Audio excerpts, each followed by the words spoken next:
একটু জ্বালিয়ে রাখো।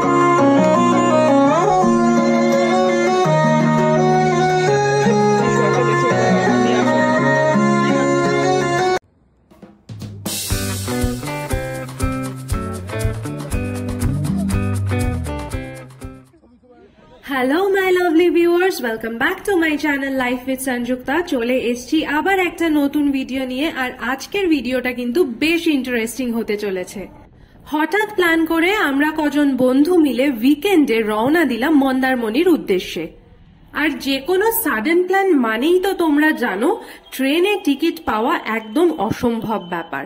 তবে সেই নিয়ে কোনো চিন্তা নেই, কারণ আজকে আমি তোমাদের সঙ্গে শেয়ার করতে চলেছি লোকাল ট্রেনে কিভাবে তোমরা খুব সহজেই পৌঁছে যেতে পারো মন্দারমণি হঠাৎ করে। এই ট্রিপটাতে আমরা সবাই প্রায় অফিস কালিগ, আর সেই কারণে একসঙ্গে ছুটি পাওয়া তো কখনোই পসিবল নয়। তাই আমরা শনিবার দিন হাফ ডিউটি কমপ্লিট করে পৌঁছে গেছি এখন হাওড়া স্টেশনে। রাস্তায় বেশ জ্যাম ছিল, সেই কারণে পৌঁছাতে তো দেরি হয়েছে এবং প্ল্যান মতো আমাদের ট্রেনটা হয়ে গেছে মিস। ট্রেন তো মিস হয়ে গেছে, তবে আমাদের পেয়েছে খুব খিদে, আর আমরা শুরু করলাম খাওয়া দাওয়া। খাচ্ছে আর কত খাবে তুমি? আমি জানি তুমি সাউন্ড অফ করে ভয়েস ওভার দেবে, সেই জন্য আমি সবার খাওয়া দেখিয়ে দিচ্ছি। একদম গোগ্রাসে গিলছে সবাই, ঠিক আছে? একদম হাওড়া স্টেশন থেকে গেলা শুরু। অফিস কালিগরা একসঙ্গে ফাইনালি একটা সাকসেসফুল ট্রিপে যাচ্ছি, এর থেকে বড় ব্যাপার বোধহয় আর কিচ্ছু হয় না। সেই কারণে সবার এক্সাইটমেন্ট তো তুঙ্গে। ওয়্যার ইজ মাই ট্রেন অ্যাপের মাধ্যমে তোমরা ইজিলি ট্রেনের ডিটেলস পেয়ে যাবে। আমাদের প্ল্যান ছিল 2:25 কান্ডারি এক্সপ্রেস ধরার, তবে এই ক্ষেত্রে লেট হয়ে যাওয়ার কারণে আমরা ট্রেনটা পাইনি। মন্দারমণি যাওয়ার জন্য দুপুর 2টোর পরে কিন্তু কান্ডারি এক্সপ্রেসই একমাত্র ট্রেন যেটা হাওড়া থেকে তোমাদের ডিরেক্টলি কাথি অবধি পৌঁছে দিতে পারে। সকালে ট্রেনগুলো যদি ধরতে পারো তাহলে তাম্রলিপ্ত, পাহাড়িয়া, দীঘা স্পেশাল এই সমস্ত ট্রেনের অপশনগুলোও কিন্তু তোমরা পাবে। এবার বলি লোকাল ট্রেনে কিভাবে পৌঁছাবে মন্দারমণি। আমরা এখন হাওড়া স্টেশন থেকে প্রথমে যাব পাঁশকুড়া স্টেশন অবধি। ট্রেনের ডিটেলস শেয়ার করলাম, একটু পজ করে দেখে নিও। আমরা ধরে নিয়েছিলাম বিকেল 4টের হাওড়া মিদনাপুর ফাস্ট লোকাল, তবে তোমরা তোমাদের কনভিনিয়েন্স অনুযায়ী যে কোনো ট্রেন ধরতে পারো, বিকজ সকাল থেকে কিন্তু প্রচুর ট্রেনের অপশন থাকে এই লাইনে। ট্রেনে উঠে বসার জায়গা পেয়েছি সেটা তো ঠিক, তবে সাঁতরাগাছির পর থেকে ট্রেনের অবস্থা ছিল ঠিক এমন।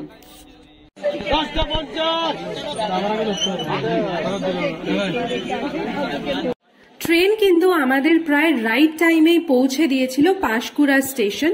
পাঁশকুড়া স্টেশনে নেমে আমরা ওয়েট করব, আর এখান থেকেই আমরা ধরবো পরবর্তী ট্রেন, যেটা আমাদের পৌঁছে দেবে ডিরেক্টলি কাথি স্টেশন পর্যন্ত।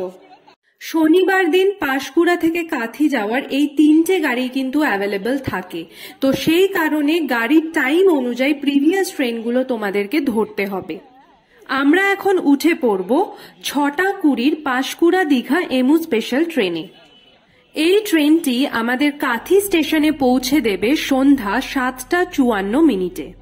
এবার চপ খাওয়ার পালা।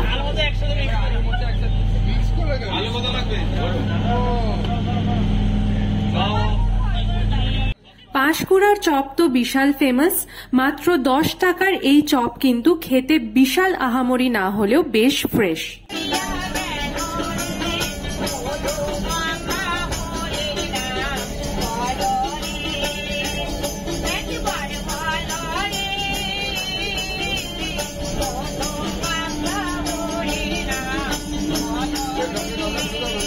এমন শীতের সন্ধ্যায় ট্রেন চড়তে চড়তে গান শুনতে শুনতে চপ খাওয়া তো কমপ্লিট হলো, তবে মন এবার বলছে একটু চা লাগবে, আর সেই কারণেই এখন সবার শুরু হয়ে গেল চা খাওয়ার পালা।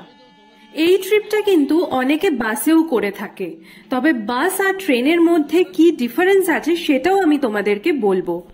প্রথমত, আমাদের সময় মতো বাস আমরা পাচ্ছিলাম না।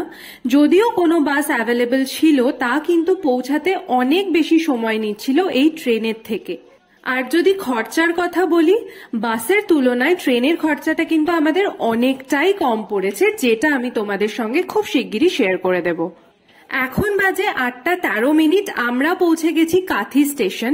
ট্রেনের শিডিউল টাইম ছিল 7:54 PM। বুঝতেই পারছো ট্রেন কিন্তু খুব একটা দেরি করেনি, আর পুরো ট্রেনটা কিন্তু একদম ফাঁকা ছিল, যাতায়াতে কোনো অসুবিধাও হয়নি। তোমরা যারা আমাদের মতো স্যাটারডে হাফ ডে করে এমন একটা ট্রিপ প্ল্যান করতে চাইছো তাদের জন্য এটা কিন্তু বেস্ট অপশন। এখন আমরা এখান থেকে ডিরেক্ট যাব মন্দারমণি সি বিচ। বেটার হয় বলবো আমরা ডিরেক্টলি আমাদের হোটেলেই যাব, আর সেই জন্য এখন দরদাম চলছে টোটোর সঙ্গে।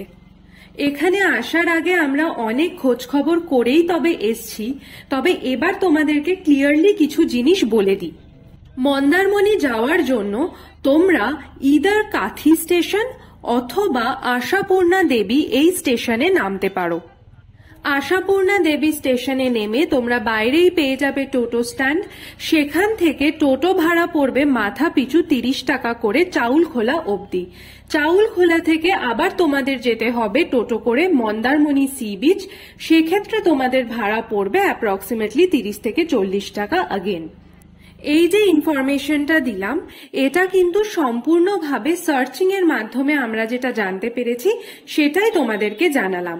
এবার বলি কাথি থেকে মন্দারমণি যাওয়ার কথা। অনেক জায়গাতেই আমি শুনেছিলাম যে কাথি টু মন্দারমণি 50 টাকা পার হেড ভাড়ায় নাকি পৌঁছে যাওয়া যায়, অথবা আমরা চাউলখোলা হয়েও মন্দারমণি পৌঁছাতে পারি। যদিও সেই ইনফরমেশনটা একেবারেই সত্যি, তবে এখন কিন্তু ভাড়া কিছুটা বৃদ্ধি পেয়েছে। আর আমরা আমাদের টিমে টোটাল ছিলাম 9 জন, এবং 9 জন কাথি স্টেশন থেকে ডিরেক্ট মন্দারমণি সি বিচের সামনেই আমাদের হোটেল অবধি পৌঁছাতে আমাদের খরচ পড়েছিল টোটাল 700 টাকা। অলসো আমাদের এখানে পৌঁছাতে যেহেতু অনেকটাই দেরি হয়ে গেছিল, তাই আমরা কাথি স্টেশনটাই প্রেফার করেছিলাম, বিকজ আমাদের মনে হয়েছিল কাথি স্টেশনটা বেশ জমজমাট বা সেফ হবে, সেই কারণে আমরা এটাই চুজ করেছি। তবে তোমরা চাইলে অবশ্যই আশাপূর্ণা দেবী হয়েও কিন্তু যেতে পারো। সেখানে স্টেশন রাতের বেলা কেমন থাকে সেই ব্যাপারে আমার কিছু সেইভাবে জানা নেই। যদিও এখানের ওভারঅল রাস্তাঘাট পরিবেশ কিন্তু যথেষ্ট সেফ এবং মানুষজনও বেশ কোঅপারেটিভ। আমাদের তো ভীষণ ভালো লেগেছে। ড্রাইভার দাদার কাছে আমাদের একটি মাত্র রিকোয়েস্ট ছিল যে যেভাবেই হোক আমাদেরকে কাঁকড়া আর চিংড়ি কিন্তু কিনিয়ে দিতেই হবে। উনিও বলেছিলেন যথাযথ চেষ্টা করবেন, এবং কথা মতো আমাদেরকে উনি নিয়ে চলে এসছেন কাঁকড়ার দোকানে। এবার কাঁকড়াগুলো একটু তোমরা দেখো। তুমি তো ভয় করে দিব, কাই খুলছে এই যা গোটা খুলছে তো নি বললে তো আমার মা। কত করে এগুলো? দামটা বেশি পড়ে যাবে। আচ্ছা বাকিটা না আমি দেখি না কত টাকা 1 কিলো দিয়ে। হ্যাঁ 40 পিস আর মোটামুটি তাহলে সবাই 4টা করে পেয়ে। আরে এটা একটু কম করো না, এটা নিতে পারছি না, কম করো দাদা। ওই এক্সপোর্টে মানে বিশ্বাস করুন এখন আমাদের একদম টাকা নেই। এখন কাউকে দেখাই যে কালারগুলো এটা হচ্ছে পুরো লালগুলো ভর্তি আছে, ঠিক আছে? মানে এটা যদি ফাঁপা থাকতো এই জায়গাটা পুরোটাই ফাঁপা থাকে, মানে ভিতর থেকে আলো দেখা যায়। হ্যাঁ আমাদের একটাও কাঁকড়া নেই না, প্রত্যেকটা দেখুন। আর কালকে আসবেন ফাঁপা কাকে বলে দেখি, মানে দেখাবো, দেখে যাবেন। এটাও পুরো ভর্তি লাল, এটা যে ফাঁপা হতো এই জায়গাটা পুরো ফাঁকা দেখা যায়। চিংড়ি মাছের দাম ছিল 400 টাকা কেজি, কাঁকড়ার দাম হচ্ছে 700 টাকা কেজি। তবে তোমরা যদি ফিমেল কাঁকড়া যার মধ্যে ডিম থাকে এই ধরনের কাঁকড়া নিতে চাও তবে সেটা পড়বে 1000 থেকে 1200 টাকা কেজি। তো ফাইনালি কাঁকড়া আর চিংড়ি কেনার ইচ্ছে পূরণ তো করা হয়ে গেল। এবার রওনা দিলাম আমাদের হোটেলের উদ্দেশ্যে, আর পৌঁছে গেছি হোটেল রয়্যাল সি। এবার তাহলে হোটেলে চেক ইনটা সেরে নেওয়ার পর তোমাদের সঙ্গে রুম রিভিউটাও শেয়ার করে দেব। হোটেলে চেক ইনের জন্য অবশ্যই তোমাদের আধার কার্ড আনতে হবে। আধার কার্ড না থাকলে ড্রাইভিং লাইসেন্সও ওনারা অ্যালাউ করেছিলেন। আমরা এখানে 3টে রুম বুক করেছিলাম, সেই কারণে আমাদেরকে 3 জনের আইডি প্রুফ কিন্তু অবশ্যই জমা দিতে হয়েছিল। এই হলো আমাদের আপকামিং ব্লগার, এই হলো আমাদের টিম পুরো নীল ছবি। আর হলো এখানে আমাদের আমরা চলে এসেছি এখন সমুদ্র, এগুলো দিয়ে আসি। রিসেপশন থেকে এন্ট্রি নিয়ে বাঁ হাতে পড়বে এরকম একটা করিডোর লাগোয়া রয়েছে রুমগুলো। এটা হলো ফার্স্ট রুমটা। প্রত্যেকটা রুমেই কিন্তু ওনারা 3 জন করে আমাদের অ্যালাউ করে দিয়েছিলেন। রুমের ভেতর খাট ছাড়াও ছিল একটা বেশ ভালো ড্রেসিং টেবিল, সঙ্গে ছিল একটা ছোট টি টেবিল আর বসার জন্য 2টো করে চেয়ার। রুমগুলোর সাইজ বেশ বড় অ্যান্ড কমফোর্টেবল। তার সঙ্গে রুমের ভেতরে কিন্তু পরিষ্কার পরিচ্ছন্নতা ভীষণভাবে মেনটেন্ড। বাথরুমের ভেতর আয়না, বেসিন, শাওয়ার, কোমোড সমস্ত ইম্পর্ট্যান্ট অ্যামেনিটিস কিন্তু অ্যাভেলেবল। ওনারা সঙ্গে সাবান, শ্যাম্পু এই সমস্ত কিছু দিয়েছিলেন। তবে একটা ইম্পর্ট্যান্ট কথা বলি, এই রুমগুলোতে এসি থাকলেও এখানে কিন্তু কোনো রকম গিজারের ব্যবস্থা নেই। কিন্তু যেহেতু এখন শীতকাল আর স্নানের জন্য যদি গরম জল দরকার পড়ে, অবশ্যই ওনারা সেটার ব্যবস্থা করে দেবেন। হোটেলের সামনেই রয়েছে এমন একটা বসার জায়গা। এখন এখানে রান্না বান্না চলছে। আমরা যে মাছগুলো এনেছিলাম সেটাই ওনাদেরকে বলা হয়েছে রান্না করে দিতে। আমরা ওয়েট করছি রান্না কখন হবে। আর এই হোটেলের একটা বেস্ট ব্যাপার হলো এই বসার জায়গাটা। এখান থেকে বসে কিন্তু সামনেই সমুদ্র, খুব সহজেই উপভোগ করতে পারবে। চিকেন পকোড়া দিয়ে আমরা শুরু করে দিয়েছি খাওয়া দাওয়া। এখানে 1 প্লেট চিকেন পকোড়ায় টোটাল 8 পিস চিকেন পকোড়া থাকে এবং সেটার প্রাইস পড়ে only 160 rupees per plate. Pakora খাওয়া তো হয়ে গেছে আর বাকি রান্নাগুলো এখনো চলছে, তাই আমরা চলে এসেছি সি বিচে বনফায়ার করার জন্য। এই বনফায়ারটাও কিন্তু চার্জেবল। এটার জন্য তোমাদের চার্জ পড়বে 700 রুপিস। তোমরাও যদি চাও শীতের রাতে বন্ধুদের সঙ্গে বা আপনজনদের সঙ্গে সমুদ্রের ধারে এমন সুন্দর একটা বনফায়ার এনজয় করতে, তাহলে অবশ্যই তোমাদেরও চলে আসতে হবে এই হোটেল রয়্যাল সিতে। এটাকে নাও গো। ওলে বাবা মিটি। এবার তাহলে তোমাদেরকে হোটেলের রুম ভাড়াটা শেয়ার করে দিই। রুম ভাড়া আমাদের পড়েছে পার রুম 1200 টাকা মাত্র। শুনে অবাক হচ্ছ তো? আমিও অবাক হয়েছিলাম। 1200 টাকায় ওনারা কিন্তু একটা রুমে 3 জনকে অ্যালাউও করেছেন। এটাও অনেক বড় ব্যাপার। আমি আমার কোনো ভিডিওতেই কোনো রকম পেইড প্রমোশন করি না। এক্স্যাক্টলি যেটা আমি এক্সপেরিয়েন্স করি সেটাই তোমাদের সঙ্গে শেয়ার করে থাকি।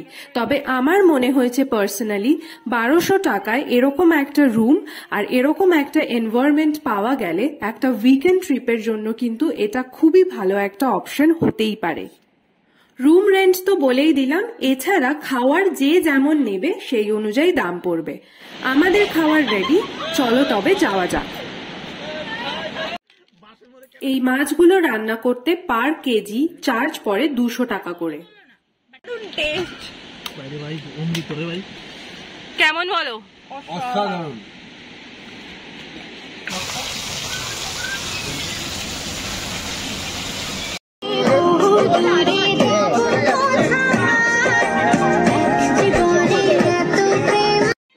রাত্রি 11টার সময় নিচের বসার জায়গাটা বন্ধ হয়ে যায়, তবে ছাদে কিন্তু সারা রাত চাইলেও তোমরা এনজয় করতে পারো।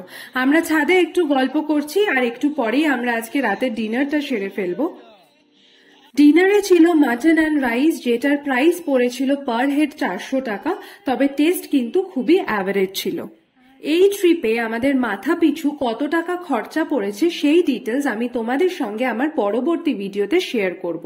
তাই ভিডিওটা কেমন লেগেছে জানিও। কোনো প্রশ্ন থাকলে অবশ্যই কমেন্ট বক্সে জানিয়ে দিও। আমি নেক্সট ভিডিও থ্রুতে তোমাদের সমস্ত আনসার করে দেব। নেক্সট ভিডিওতে তোমাদের সঙ্গে আরো শেয়ার করব মন্দারমণির খুব কাছেই একটা নতুন ভার্জিন সি বিচের খোঁজ। ব্লগটা ভালো লাগলে লাইক এন্ড সাবস্ক্রাইব করে দিও। দেখা হবে পরবর্তী ভিডিওতে। টাটা।